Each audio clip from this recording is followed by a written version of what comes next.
Right, we're going to the front pages of the newspapers now. We're starting off with the Sowetan. Front page of the Sowetan. This one is, it's an adorable story, and I absolutely love it. But if I was in the situation, I'm not sure how I would react. 5 babies in 5 minutes. That's the headline. And there's a beautiful little picture there of the 5 little babies. So here's the story. Prudence Ndlangisa was expecting triplets, but got a very big surprise when she delivered quintuplets, which means 5 babies, at the clinic's Bachelong Impalweni Hospital in Vosloorus on Thursdays. Doctors thought they were done after delivering the first 3, and then 2 more popped their heads out. Here's the story. A mother got more than she bargained for when she gave birth to these quintuplets, quintuplets, I beg your pardon, instead of the triplets she was expecting.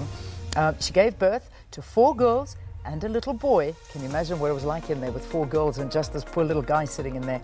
On the 6th of September, in the east of Joburg at Vosloorus, she's been battling to fall pregnant when she approached Dr.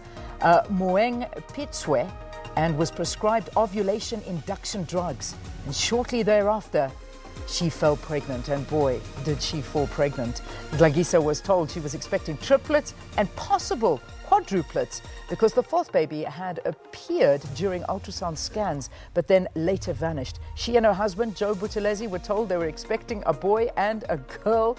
As the 3rd baby's gender could not be determined, they left very surprised when they found out 5 babies. So there's the story there. Imagine carrying 5 little babies.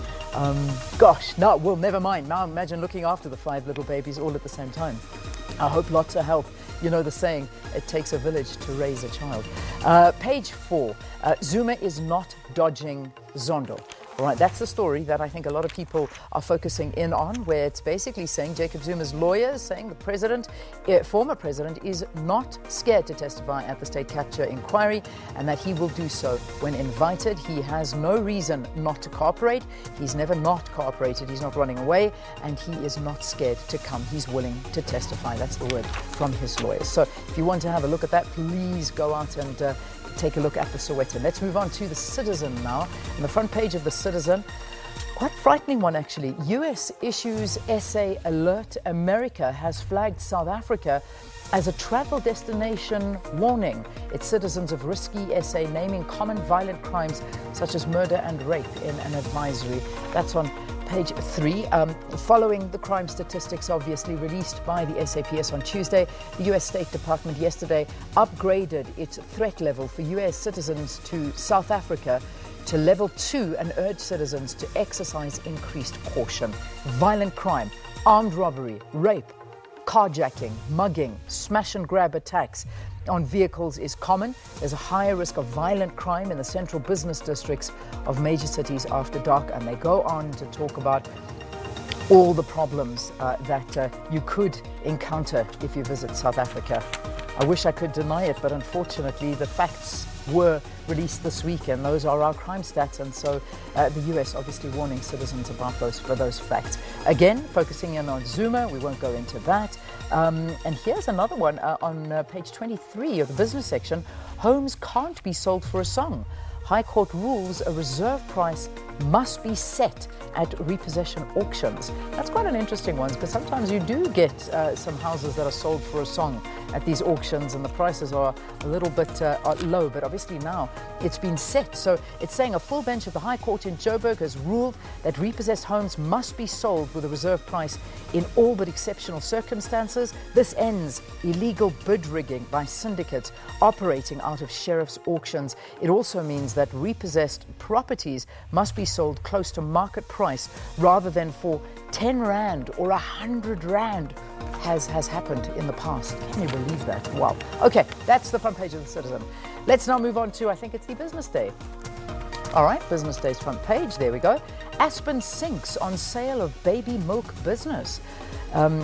Africa's biggest drug manufacturer, Aspen Pharmacare, shed 18.5 billion Rand of its value on Thursday after the market took a dim view of the price it got for the sale of its infant milk business and its reported earnings, which fell short of expectations.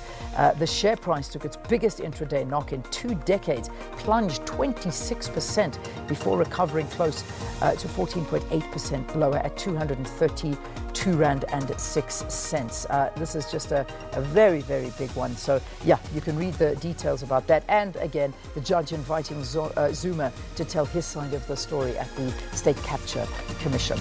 And then finally on Fridays, as you know, the Mail and Guardian comes out, and we can look at the front page there. They talking about a broken economy, China's 370 billion rand gift to Cyril, massive cash injection, the president rejects stimulus plan compiled by ministers. President Cyril Ramaphosa securing nearly 370 billion rand in financing from the Chinese government towards an economic stimulus package. The massive financial input is expected to largely fund government's planned financial stimulus, speed up infrastructure development, and rapidly increase the rate of South Africa's industrialization. You can take a deeper look into that as well. So lots happening in here, and that's where we'll wrap it up. But there's also throughout the Mail and Guardian, there's the hashtag Take Back the Tax, and this obviously is a big ad campaign. Add your name at takebackthetax.org, where on each page they've got different adverts taken out as to how much money where it says we can provide free tertiary education for 23,000 future doctors if we take back our 7 billion rand.